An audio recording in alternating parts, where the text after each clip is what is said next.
Let's talk about the red flags people often ignore early. Let's do it, bro. Today, we're going to break down the relationship red flags that people often ignore. This is episode 1 of a 6-part series. So get out your pen and paper and stay tuned. Wow. 6 episodes?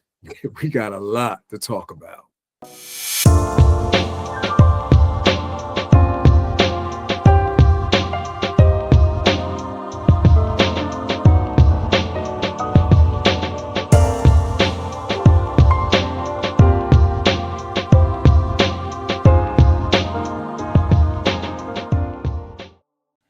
What's up, sis? Yo. What's up, bro? Yo. What's up, sis? Welcome, YouTube family. It's your bro. And your sis. And welcome to Brother to Sister. Brother to Sister. All right, sis. Welcome, family. We got a really good topic. Looking good, sis, as always. Yeah, good, bro. You know what it is, right?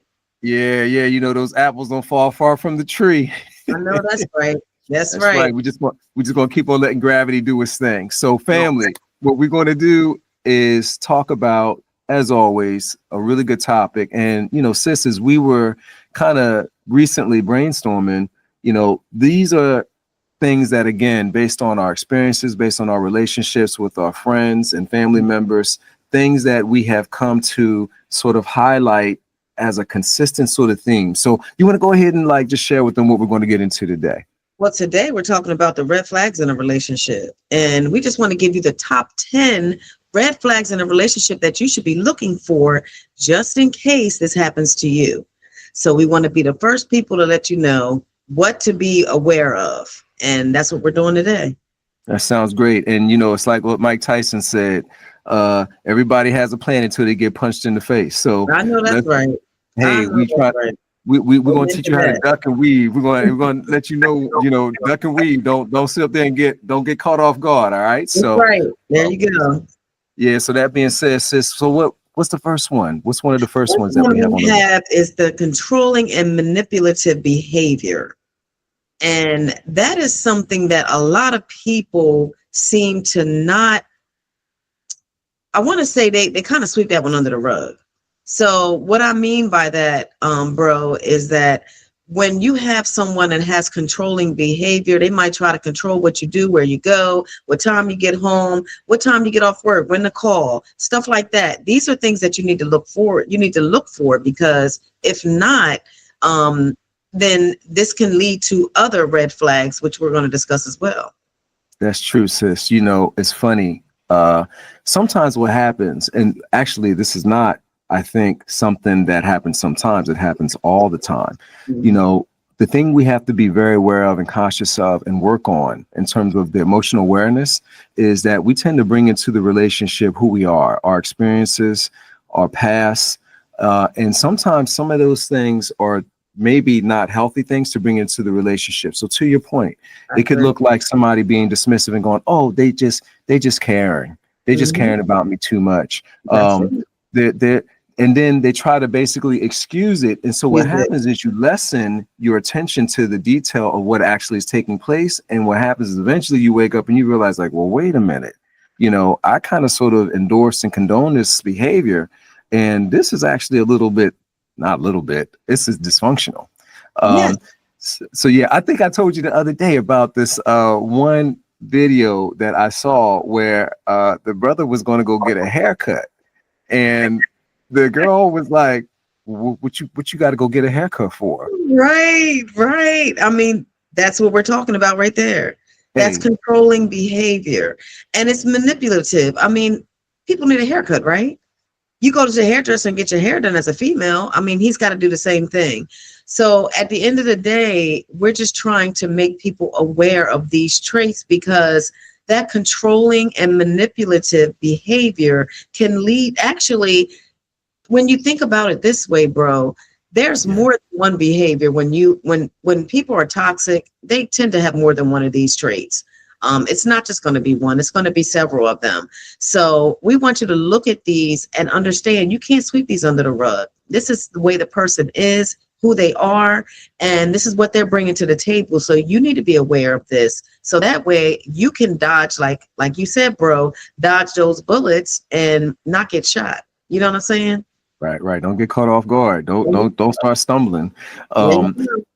And you know what, sis, I think the key thing is this, is like, what you don't want to do is you don't want to be swimming upriver in denial.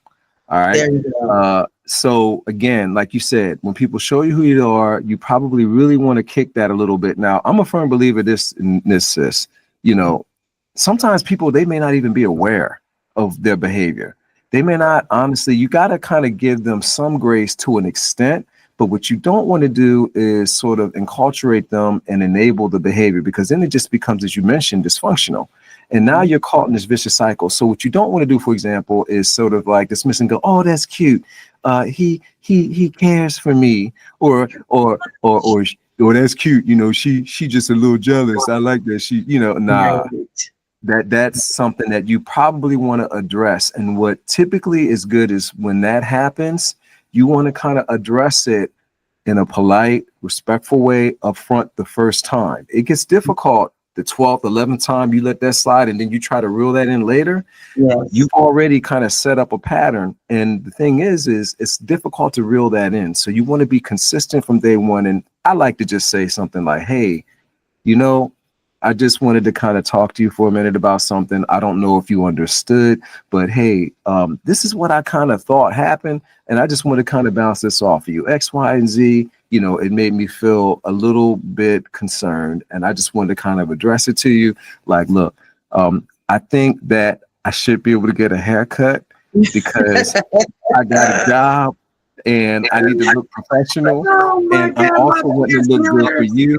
You know what I'm saying? I also looking good for you. Like, I would think you'd want me to kind of like look tight, not look like a wolf man. So my point is like, to have to justify to somebody getting a haircut, then what's next, guys? What's she going to do? I was just about to say, bro, I mean, if you got to sit there and explain why you're getting a haircut, that's probably not the best relationship for you. It's probably about time to go. I mean, come on now. That's just a little too extreme for me. So that's one of the traits you need to look at. Someone trying to control your time, trying to control what you do, where you go, who you talk to, what friends you have, trying to control where you work. I mean, I've even heard that before as well. What time you get off of work, what time to call me, make sure you're checking in. These are things that you need to look for. It's very important because that is toxic. It really is. Don't think it's cute. Don't think that it's, oh, he just loves me so much and he just wants to know where I am at all times because he wants me to be safe. No, he's controlling you. He's controlling what you do, where you go, who you talk to, everything about your life. And the thing is, he's going to do this, and he or she, I'm sorry about that, they are going to do this in every aspect of your life. So controlling behavior is a no-no. That's one of the toxic traits. And that's something that you need to actually run away from, not run towards. It's not cute. It's not fun. And it's going to, after a while, it's going to start to become annoying, you know? Yeah, it can just really eat away at a relationship. Yes. And, you know, the thing is like we're saying, and like you're saying, sis, you got to sometimes teach people how you want to be treated.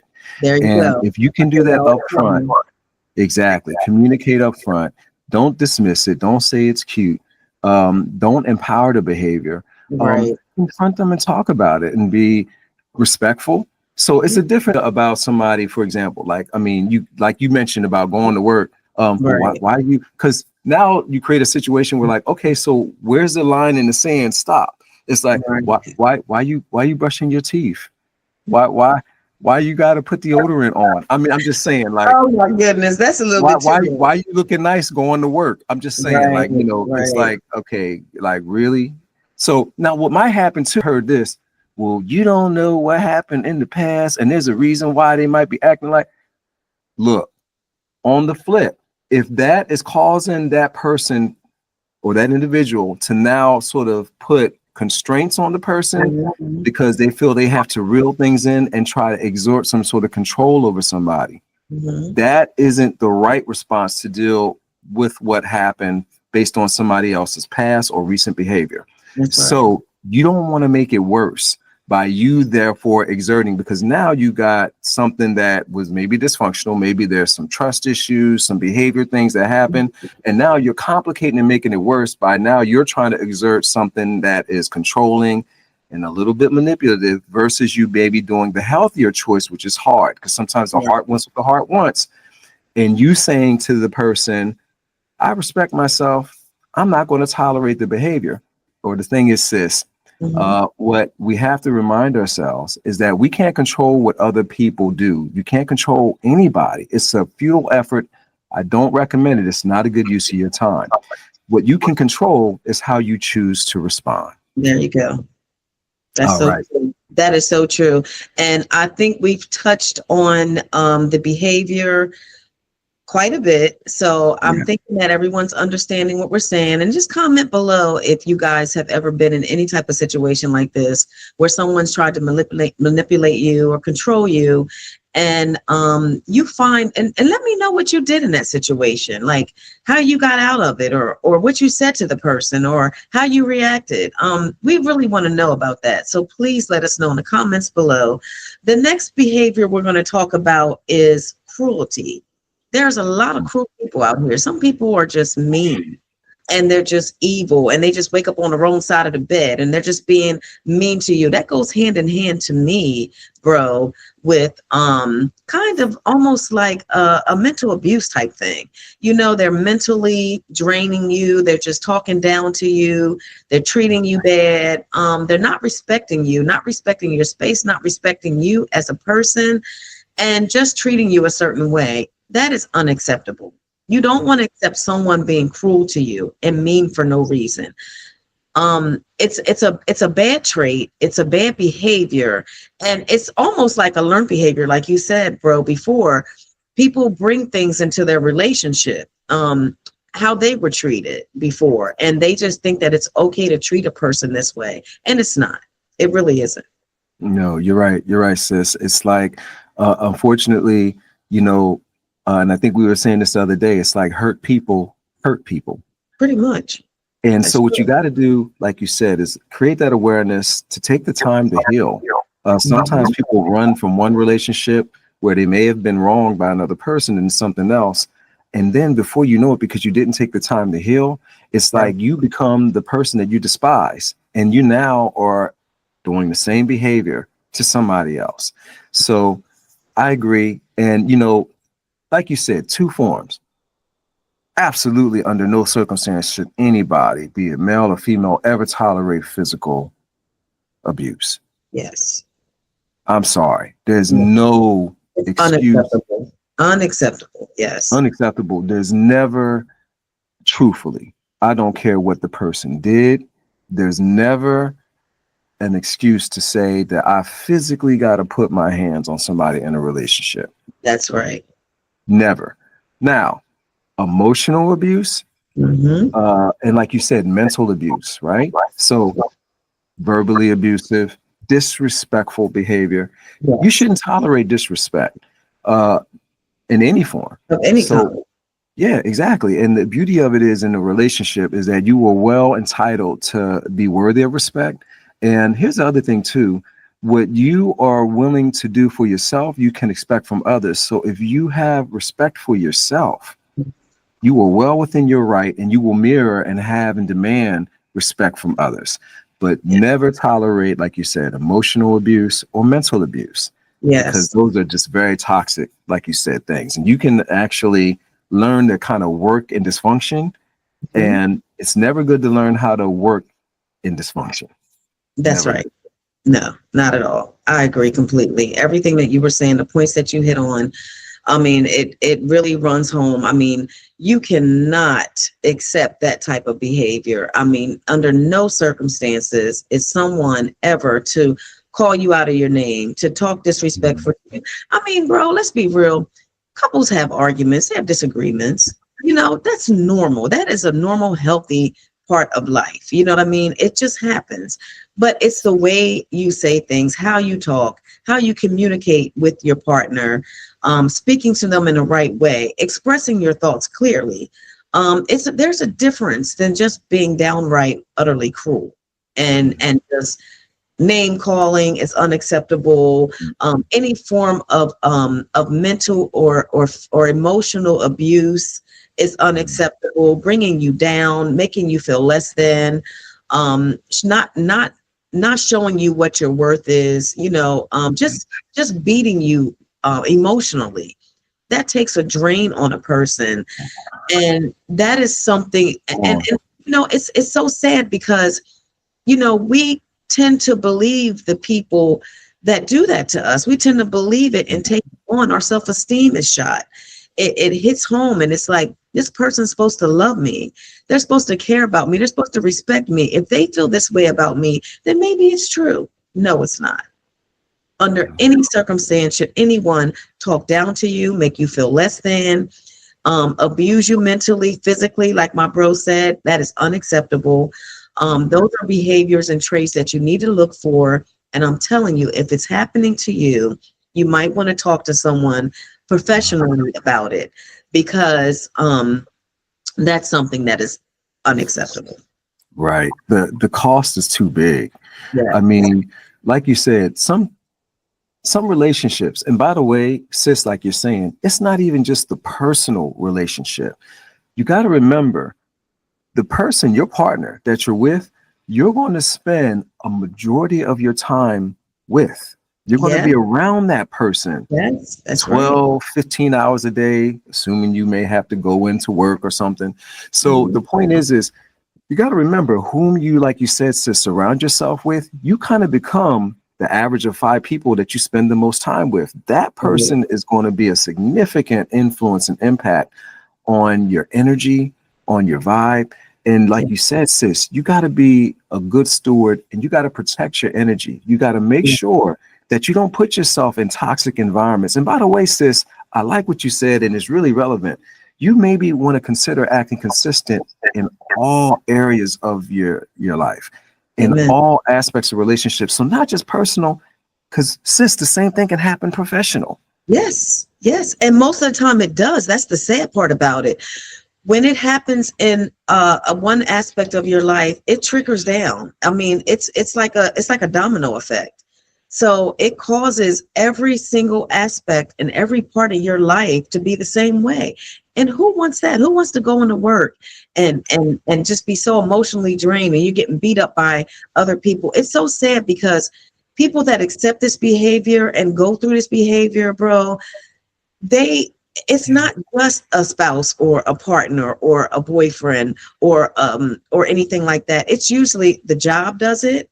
Bro, it's usually their children, their family. Everyone's continuously beating up on them because they're allowing it to happen.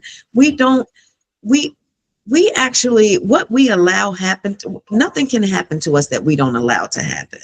Right. Or to happen to you, then that's something, like I said, again, you might want to seek professional help, because that should not be in any form allowed in your life, ever should you allow anyone to speak down to you, to talk to you any kind of way, to mistreat you, to verbally or mentally abuse you, to physically abuse you. In no way should you ever allow anything like that to happen.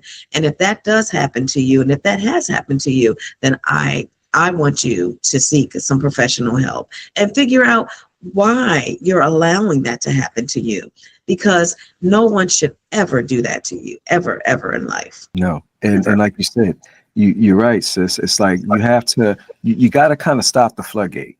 Yes. So the point is like, you wouldn't tolerate that, or you shouldn't tolerate that in your personal relationship. That's right. Why would you tolerate that kind of dysfunction, that kind of abuse in a working relationship, professional relationship?